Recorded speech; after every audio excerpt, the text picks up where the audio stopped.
আসসালামু আলাইকুম। প্রিয় শিক্ষার্থীরা, আশা করি তোমরা সকলে আল্লাহর রহমতে ভালো আছো। আমিও তোমাদের দোয়ায় আল্লাহর রহমতে ভালো আছি। তোমাদের সকলকে ওরিয়েন্ট কোচিং সেন্টার পক্ষ হতে আমি সাইফুল স্যার শুভেচ্ছা জানাচ্ছি। প্রিয় শিক্ষার্থীরা, আজকে আমাদের আলোচনার বিষয়, তোমরা যারা বিভিন্ন বিদ্যালয়ে সপ্তম শ্রেণীতে 2024 সালের নতুন কারিকুলামে ভর্তি হয়েছ বা ভর্তি হবে, তাদের অত্যন্ত গুরুত্বপূর্ণ একটি সাবজেক্ট হচ্ছে ইংরেজি। সেই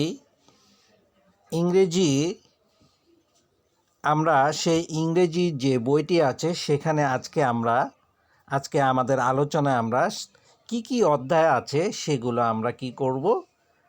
আমরা আলোচনা করব এবং সেখান থেকে প্রথম অধ্যায়টি থেকে আমরা বেশ কিছু আলোচনা করব ইনশাল্লাহ। তো চলো কথা না বাড়িয়ে শুরু করি। শিক্ষার্থীরা, তোমাদের যে অধ্যায়গুলো আছে তার ভিতরে প্রথম অধ্যায়টি হচ্ছে ড্রিম স্কুল, তারপর হচ্ছে প্লেইং উইথ দ্য ওয়ার্ডস, তারপর হচ্ছে ইফ, তারপর হচ্ছে the frog and the ox, have you filled a bucket today, a good reader using verbs easily, তারপরে হচ্ছে হিরোস অফ বেঙ্গল, তারপরে নোয়িং আওয়ার প্যারেন্টস, তারপরে হচ্ছে freedom of choice, let's explore the sentence, তারপরে হচ্ছে Subhash promise, be the best of whatever you are, our language movement, right to make aware as you like it, তারপর হচ্ছে glossary. তো এখান থেকে আজকে মূলত আমরা প্রথম যে অধ্যায়টি আছে সে অধ্যায়টির উপর আমরা কিছু আলোচনা করব। অধ্যায়টির নাম হচ্ছে এ ড্রিম স্কুল, অর্থাৎ একটি স্বপ্নের বিদ্যালয়। তো শিক্ষার্থীরা, এখানে আমরা বেশ কিছু ভোকাবুলারি দেখতে পাচ্ছি। নিউ ভোকাবুলারি, অ্যাভেলেবল অর্থাৎ যেটা খুব সহজে পাওয়া যায়, সহজলভ্য। টিনি অর্থাৎ ক্ষুদ্র। বিন হচ্ছে যে ময়লা ফেলার বাক্স, বা আমরা বিন বলতে পারি ফ্যাসিলিটি, সুযোগ সুবিধা। আনফরচুনেট অর্থাৎ দুর্ভাগ্য। ইমপ্রুভ অর্থাৎ হচ্ছে উন্নতি। রিমুভ অর্থাৎ দূর করা। ভ্যাকেশন অর্থাৎ হচ্ছে ছুটি। মাডি রোড অর্থাৎ কর্দমাক্ত রাস্তা বা কাঁচা রাস্তা। ওকে, এখন তোমাদের 1.1 যে লেসনটি আছে সেখানে আছে look at the picture of a school and then write 5 sentence on what you love about this school in pairs or groups. বিদ্যালয় ছবিটির দিকে তাকাও এবং দল বা জোড়ায় ভাগ হয়ে বিদ্যালয়টি সম্পর্কে তোমাদের যা যা ভালো লাগে 5টি বাক্যে লেখো। শিক্ষার্থীরা, এখানে আমরা একটি বিদ্যালয়ের ছবি দেখতে পাচ্ছি এবং এই ছবিতে আমরা দেখতে পাচ্ছি বিদ্যালয়টি একটি টিন শেড বিল্ডিং এবং বিদ্যালয়টির সামনে একটি পতাকা দাঁড়িয়ে আছে। একটি বাঁশের বা লাঠির উপরে কি আছে, পতাকা উঠছে। তারপরে বিদ্যালয়ের সামনে আমরা দেখতে পাচ্ছি একটি অনেক বড় একটি প্লেগ্রাউন্ড বা খেলার মাঠ এবং সে মাঠে আমরা দেখতে পাচ্ছি ছাত্রছাত্রীরা তারা ঘোরাঘুরি করছে বা খেলাধুলা করছে এবং সেই প্লেগ্রাউন্ড বা খেলার মাঠের এক কিনারে আমরা দেখতে পাচ্ছি যে একটি বড় গাছ এবং সে গাছের উপরে বেশ কিছু পাখি দেখা যাচ্ছে। মনে হচ্ছে যে এখানে পাখি তার বাসা বেঁধেছে এবং মাঠের এক পাশে আমরা বেশ কিছু ফুল গাছ দেখতে পাচ্ছি এবং তার উপরে পাখি দেখতে পাচ্ছি। তো এই যে ইলাস্ট্রেশন বা এই যে চিত্রণটি একটি বিদ্যালয়ের, এর উপরে আমাদেরকে 5টি বাক্য তৈরি করতে বলেছে। তো এভাবে তোমাদের মতো করে তোমরা লিখবে, তোমরা চিত্রে যা দেখতে পাচ্ছ সে অনুযায়ী। তা আমরা এভাবে দিব যে the environment of this school is very nice, অর্থাৎ স্কুলের পরিবেশ খুবই সুন্দর। It has a tin shed building, স্কুলটির কি আছে, একটি টিন শেড বিল্ডিং আছে, টিনের তৈরি, যার টিন শেড বিল্ডিং হচ্ছে এখানে উপরে টিন আছে, এবং there are a big playground in front of the school, একটি বড় খেলার মাঠ আছে স্কুলের সামনে। তারপরে আছে there have a big tree inside the field, একটি বড় গাছ, মাঠের ভিতরে একটি বড় গাছ আছে। Birds nest on the tree, পাখি কি করেছে, সে গাছের উপরে বাসা বেঁধেছে। তো এভাবে তোমরা 5টি সেন্টেন্স তোমাদের মতো করে তোমরা কি করবে, এভাবে তোমরা লিখবে। আবার বইয়ে ঢুকো নাকি? তো শিক্ষার্থীরা, এখন আমরা পরবর্তী অংশে চলে যাব। তো শিক্ষার্থীরা, এখন আমরা পরবর্তী যে লেসনটি আছে 1.2, সেটি আমরা দেখি কি আছে। Work in pairs, identify which of this facilities you have in your school, tick under yes if you have the facilities and tick under no if you don't have the facilities in your school. One is done for you. এখানে দেওয়া আছে যে জোড়ায় জোড়ায় কাজ করো, নিচের কোন কোন সুবিধা তোমাদের বিদ্যালয়ে আছে তা শনাক্ত করো। যদি তোমাদের বিদ্যালয়ের সুবিধাগুলো থাকে তবে ইয়েস এর নিচে টিক চিহ্ন দাও, আর যদি না থাকে তবে নো এর নিচে টিক চিহ্ন দাও। তোমাদের বোঝার সুবিধার্থে প্রথম প্রশ্নটির উত্তর দেওয়া হলো।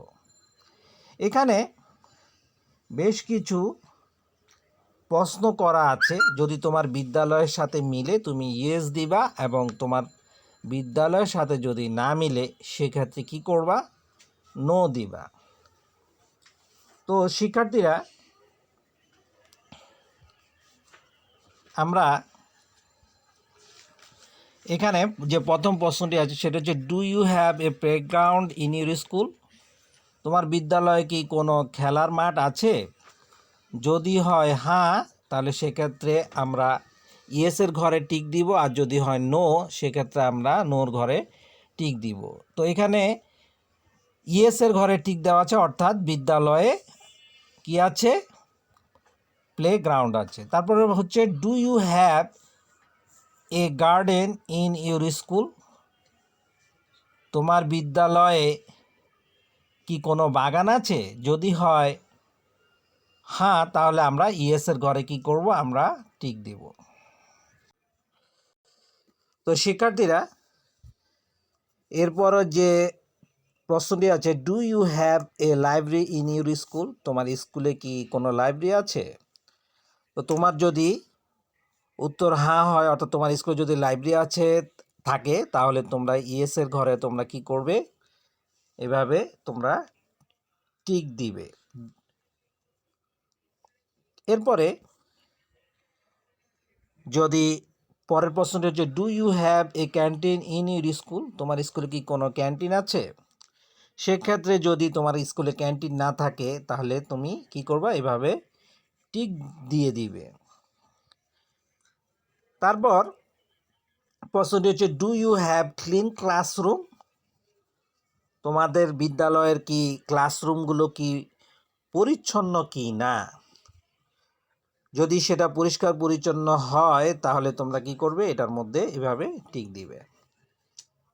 এরপরে প্রশ্নটি হচ্ছে do you have enough light and air in the classroom, যে তোমার শ্রেণীকক্ষে পর্যাপ্ত পরিমাণে আলো এবং বাতাস আছে কি না? যদি সেটা যদি আচ্ছা, do you have clean classroom? তোমার বিদ্যালয় কি ক্লিন ক্লাসরুম কিনা, সেটা যদি তোমার বিদ্যালয় যদি এখানে যদি ইয়েস হয় তাহলে তুমি কি করবে, এটার মধ্যে টিক দিবে। এরপরে এরপরে 6 নম্বর হচ্ছে do you have enough light and air in the classroom, অর্থাৎ তোমার যে শ্রেণীকক্ষ আছে সেখানে পর্যাপ্ত পরিমাণে আলো বাতাস আছে কি না, সেটা যদি হ্যাঁ হয় তাহলে তুমি ইয়েসের যে ইয়েতে এখানে টিক দিবে।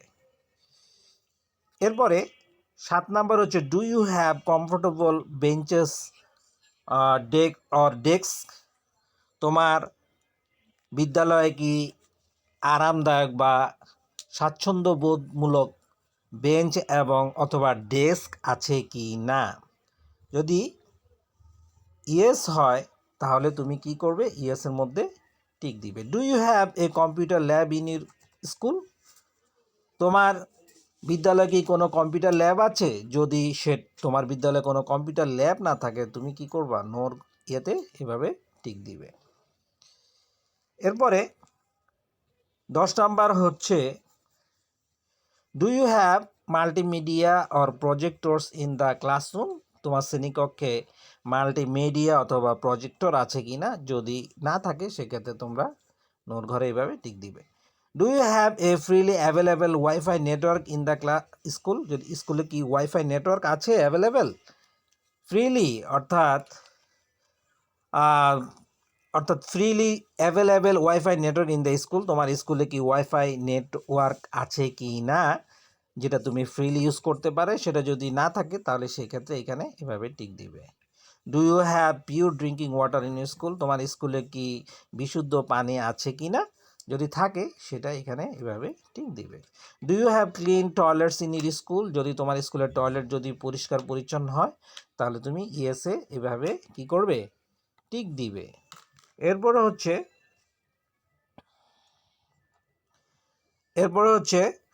Do you have bins in your school? তোমার স্কুলে ময়লা ফেলার জন্য জায়গা আছে কি না বা বিন আছে কি না, যদি থেকে থাকে তুমি বলবা ইয়েস। এরপর হচ্ছে do you have a first aid box in the school? স্কুলে কোনো ফার্স্ট এড বক্স আছে কি না, অর্থাৎ প্রাথমিক চিকিৎসার জন্য কোনো প্রাথমিক চিকিৎসার বাক্স আছে কি না, যদি থেকে থাকে সেক্ষেত্রে তোমরা ইয়েস দিবা, আর যদি না থাকে সেক্ষেত্রে তোমরা নো দিবা। আমরা এখানে নো দিলাম। Do you have trees and birds in your school? তোমার স্কুলে গাছগাছালি এবং পাখি আছে কি না, যদি থেকে থাকে তবে সেটা তোমরা ইয়েস দিবা, না থাকলে নোতে টিক দিবা। তো আমরা এখানে ইয়েস দিলাম। এরপর হচ্ছে do you have a notice board in your school? তোমার স্কুলে নোটিস বোর্ড আছে কি না, অর্থাৎ কোনো নোটিশ টাঙানোর জন্য বোর্ড আছে কি না, যদি থাকে তো আমরা ইয়েস দিব, আর যদি না থাকে আমরা নো দিব। আমরা এখানে নো দিলাম। এরপরে হচ্ছে 18 নাম্বারে আছে do you have pictures or charts on the wall of your classroom? কোনো পিকচার ছবি বা চার্ট আছে কি না ক্লাসরুমের যে ওয়ালে, যদি না থাকে তাহলে সেখানে তোমরা নো দিবা। আমরা এখানে নো দিলাম, আর যদি থেকে থাকে সেক্ষেত্রে ইয়েস দিবা। এ হলো মোটামুটি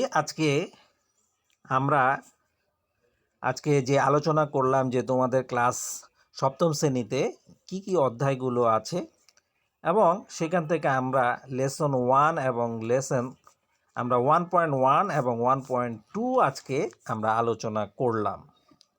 ইনশাল্লাহ পরবর্তী লেকচারে আমরা ক্রমান্বয়ে লেসনগুলো আলোচনা করব।